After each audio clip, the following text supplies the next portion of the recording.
બોટાદ શહેરમાં ભાવનગર રોડ પર આવેલી સીતારામનગર બેસ વિસ્તારમાં રોડ રસ્તા તેમજ ડ્રેનેજ લાઇન અને પીવાના પાણીની સમસ્યાને લઈને રહીશો હેરાન પરેશાન થઈ રહ્યા છે। બોટાદ નગરપાલિકા દ્વારા અંડરગ્રાઉન્ડ ગટર લાઇન નાખવામાં આવી છે, તો તેના ઢાંકડા રોડથી ઘણા બધા ઊંચા છે, જેને લઈને વાહન ચાલકો હેરાન પરેશાન થાય છે। એમ્બ્યુલન્સ અંદર શેરીમાં આવી શકે તેવી કોઈ સ્થિતિ નથી। તો આ વિસ્તારના રહીશોની માંગ છે રોડ બનાવવામાં આવે, પીવાના પાણીની સુવિધા કરવામાં આવે। હાલ સમગ્ર ગુજરાતમાં હરણફાળ રીતે વિકાસ થઈ રહ્યો છે। રોડ રસ્તા પાણીની લોકોને સરકાર સુવિધા આપવા તત્પર છે, ત્યારે જો વાત કરવામાં આવે તો બોટાદ શહેરમાં ભાવનગર રોડ ઉપર આવેલ સીતારામનગર 2 વિસ્તારની અહીંયાના રહીશો રોડ રસ્તા, પાણી અને ગટરને લઈને ભારે હેરાન પરેશાન થઈ રહ્યા છે। આ વિસ્તાર ઘણા વર્ષથી બનેલો છે। આ વિસ્તારમાં મોટી માત્રામાં પરિવારો રહે છે। બોટાદ શહેરમાં નગરપાલિકામાં સરકારી વહીવટકર્તાનું શાસન છે। જ્યારે ચૂંટણી હોય છે અત્યારે રાજકીય આગેવાનો આ વિસ્તારના લોકો પાસે સુવિધા પૂરતી આપવાના બહાને મત માંગવા આવતા હોય છે। ત્યારબાદ ચૂંટણી પતી જાય, પરિણામો આવી જાય, સત્તા મળી જાય, ત્યાર પછી આ વિસ્તારની કોઈ રાજકીય આગેવાનો મુલાકાત લેતા નથી।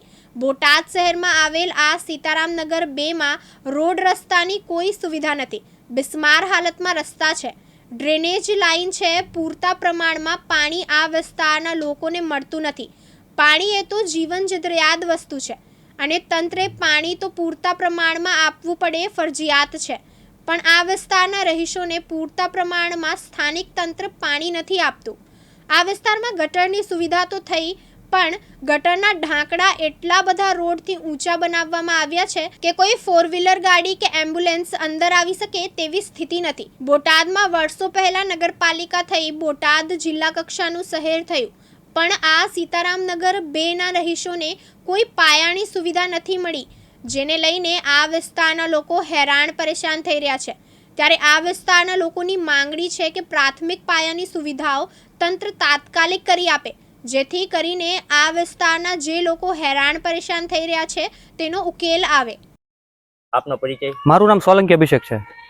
શું સમસ્યા છે? જો વાત કરવામાં આવે સીતારામનગર 2 ની, તો આ વિસ્તાર જે છે તે ઘણા સમયથી અહીંયા બનેલો છે। આ વિસ્તારની વાત કરવામાં આવે ત્યારે ખૂબ જ દુઃખ થાય છે આ વિસ્તારની જ્યારે મુલાકાત મેં લીધી ત્યારે, કે આ વિસ્તારની અંદર વાત કરવામાં આવે તો રોડ બાકી છે, પાણીની સમસ્યા છે, ગટરના ઢાંકણા જે છે તે રોડ ઉપર એટલા ઉપસેલા નાખ્યા છે નગરપાલિકાએ કે વાત કરવામાં આવે કે કદાચ કોઈ ઇમરજન્સીમાં આ શેરીમાં એમ્બ્યુલન્સ જો કદાચ લાવવી પડે તો એમ્બ્યુલન્સ પણ આવી શકે એવી સ્થિતિ આ શેરીમાં નથી। તો ક્યાંક ને ક્યાંક એવી મોટી હાલાકીનો સામનો શેરીના લોકો જે છે કરી રહ્યા છે। નગરપાલિકા જે છે તે હાલમાં સુપરસીડ થયેલી છે, અધિકારીઓ જે છે તે વહીવટદાર તરીકે નગરપાલિકામાં બેઠા છે। તો વાત કરવામાં આવે કે જે ચૂંટણી સમયે લોકો મત માંગવા તો આવે છે, પરંતુ જ્યારે સમસ્યાની વાત કરવામાં આવે ત્યારે કોઈ પણ પક્ષ જે છે તે સમસ્યા સાંભળવા આવતું નથી। તો આ વિસ્તારના લોકોની એક એવી માંગ છે કે ભાઈ અહીંયા પાણીની સમસ્યા જે છે પાણી પણ પૂરતું આપવામાં આવે, ગટરના જે ઢાંકણા જે શેરીમાં જે ઉપસી ગયેલા છે તો તે ગટરના ઢાંકણાને પણ લેવલમાં કરવામાં આવે અને આરસીસી રોડ જે છે તે વહેલી તકે અહીં બનાવવામાં આવે, કારણ કે અહીંના રસ્તાઓ બહુ ઉબડખાબડ છે, રસ્તાઓ ખૂબ જ બિસ્માર હાલતમાં જોવા મળે છે અને અહીંયા કોઈ એમ્બ્યુલન્સના અભાવે પહોંચશે નહીં સમયસર, અને અહીંના વિસ્તારના કોઈ લોકોને જો કોઈ મુશ્કેલીનો સામનો કરવો પડશે તો સ્પષ્ટપણે હું કહેવા માંગુ છું કે આની જવાબદાર જે છે તે નગરપાલિકા બોટાદ રહેશે। આપનો પરિચય? આપણો પરિચય આપણે કહેવાનું મતલબ છે, મારું નામ લલિતાબેન જાબુકિયા। શું સમસ્યા છે? આપણે રોડ બનાવવાનો છે અને રોડની કેટલા ટાઈમથી તકલીફ છે અને પાણીની તકલીફ પહેલી છે। પાણી નથી આવતું, મોટર ચાલુ કર્યું તો પાણી નથી આવતું। તમારી શું માંગણી છે? આપણે રોડ ને પાણીની બે અને ગટર લાઈન ના ઢાંકણા છે, ચોમાસું આવે ને તો હલાતું નથી, નકરું ગંધાય છે અને અમારી જેવા હાલી જ નથી શકતા। અને એક વાલ મૂકવાની અમારે સમસ્યા છે પેલી તમારી, એ વાલ ને એક રોડ કુંડી, એ 3ની વધારે જરૂર છે અમારે। તો પાણી આવે એવું જ નથી, પાણીની પ્રોબ્લેમ, રોડ પછી કઈ તોડો કઈ રોડ બન્યા પછી। આપનો પરિચય? વલાણિયા સોનલબેન। શું સમસ્યા છે? અમારા શેરીમાં રોડ નથી કેટલા સમયથી। કયો એરિયો છે? સીતારામનગર 2। તમારી શું માંગણી છે? અમારે રોડ જોઈએ। આપનો પરિચય?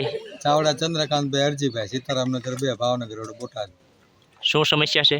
રોડની તકલીફ છે અને પાણીની તકલીફ છે અને વાલની તકલીફ છે, પાણી ધીમું આવે છે। તો આપની શું માંગણી છે? રોડ વ્યવસ્થિત થઈ જાય, 2 શેરીમાં પાણી પૂરતું આવે, ગટર સફાઈ થઈ જાય, ઢાંકણા થઈ જાય અને વાલ મુકાઈ જાય। બોતાભાઈ શેખલિયા, દિવ્યાંગ ન્યૂઝ, બોટાદ.